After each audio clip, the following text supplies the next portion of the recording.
Grimm's Fairy Tales, written by Jacob Grimm and Wilhelm Grimm. This text is based on translations from the Grimm's Kinder- und Hausmärchen by Edgar Taylor and Marion Edwardes. Narrated by Natalie Locke. The Dog and the Sparrow. A shepherd's dog had a master who took no care of him, but often let him suffer the greatest hunger. At last he could bear it no longer, so he took to his heels, and off he ran in a very sad and sorrowful mood. On the road he met a sparrow that said to him, "Why are you so sad, my friend?" "Because," said the dog, "I am very hungry, and have nothing to eat." "If that be all," answered the sparrow, "come with me into the next town, and I will soon find you plenty of food." So on they went together into the town, and as they passed by the butcher's shop, the sparrow said to the dog, "Stand there a little while till I peck you down a piece of meat." So the sparrow perched upon the shelf, and having first looked carefully about her to see if anyone was watching her, she pecked and scratched at the steak that lay upon the edge of the shelf, till at last it fell down. The dog snapped it up, and scrambled away with it into a corner, where he soon ate it up. "Well," said the sparrow, "you shall have some more if you will, so come with me to the next shop, and I will peck you down another steak." When the dog had eaten this too, the sparrow said to him, "Well, my good friend, have you had enough now?" "I have had plenty of meat," answered he, "but I should like to have a piece of bread to eat after it." "Come with me then," said the sparrow, "and you shall soon have that too."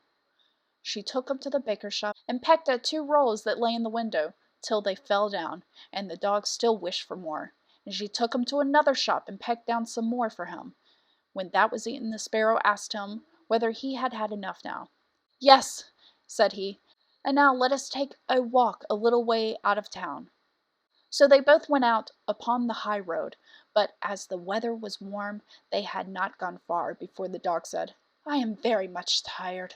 I should like to take a nap." "Very well," answered the sparrow, "do so, and in the meantime I will perch upon that bush."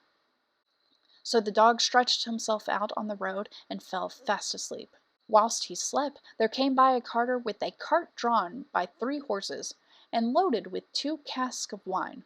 The sparrow, seeing that the carter did not turn out of the way, but would go on into the track in which the dog lay, so as to drive over him, called out, "Stop! Stop, Mr. Carter, or it shall be the worse for you." But the carter, grumbling to himself, "You make it worse for me indeed. What can you do?" cracked his whip and drove the cart over the poor dog, so that the wheels crushed him to death. "There!" cried the sparrow, "thou cruel villain! Thou hast killed my friend the dog. Now mind what I say. The deed of thine shall cost thee all thou art worth." "Do your worst and welcome," said the brute. "What harm can you do to me?" and passed on. But the sparrow crept under tilt of the cart, and pecked at the bung of one of the casks till she loosened it. Then all the wine ran out, without the carter seeing it.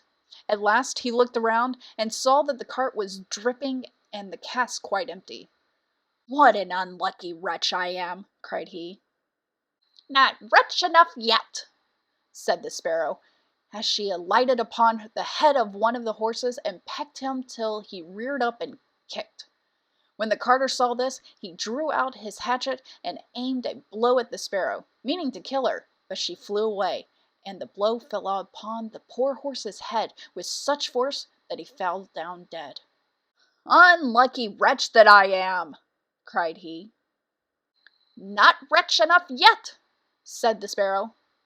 And the carter went on with the other 2 horses. She again crept under the tilt of the cart, and pecked out the bung of the second cask, so as that all the wine ran out. When the carter saw this, he again cried out, "Miserable wretch that I am!"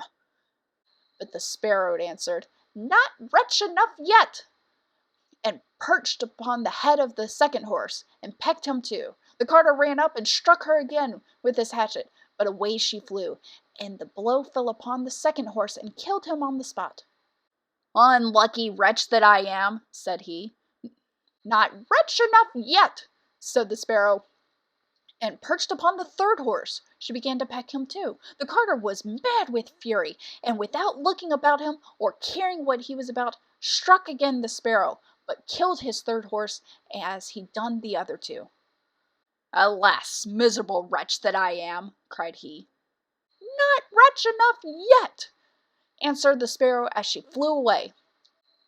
"Now I will plague and punish thee with thy own house." The carter was forced at last to leave his cart behind him and go home overflowing with rage and vexation. "Alas," said he to his wife, "what ill luck has befallen me! My wine is all spilt and my horses all three dead." "Alas, husband," replied she, "and a wicked bird has come into the house and has brought with her all the birds in the world. I am sure that they have fallen upon our corn in the loft and are eating it all up at such a rate." Away ran the husband upstairs and saw thousands of birds sitting upon the floor eating up his corn with the sparrow in the midst of them. "Unlucky wretch that I am!" cried the carter, for he saw that his corn was almost all gone. "Not wretch enough yet," said the sparrow. "Thy cruelty shall cost thee thy life yet," and away she flew. The carter, seeing that he had thus lost all that he had, went down to his kitchen, and was still not sorry for what he had done, but sat himself angrily and sulkily in the chimney corner. But the sparrow sat on the outside of the window and cried, "Carter, thy cruelty shall cost thee thy life." That he jumped up in a rage, seized his hatchet, and threw it at the sparrow, but he missed her, and only broke the window. The sparrow now hopped in, perched upon the window seat, and cried, "Carter, it shall cost thee thy life." And he became mad and blind with rage, and struck the window seat with such force that he cleft it in two. And as the sparrow flew from place to place, the carter and his wife were so furious that they broke all their furniture, glasses, chairs, benches, the table, and at last the walls, without touching the bird at all.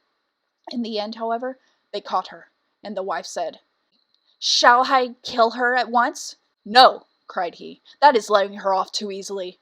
She shall die in a much more cruel death. I will eat her." But the sparrow began to flutter about and stretch out her neck and cried, "Carter, it shall cost thee thy life yet." With that he could no longer wait, so he gave his wife the hatchet and cried, "Wife, strike the bird and kill her in my hand."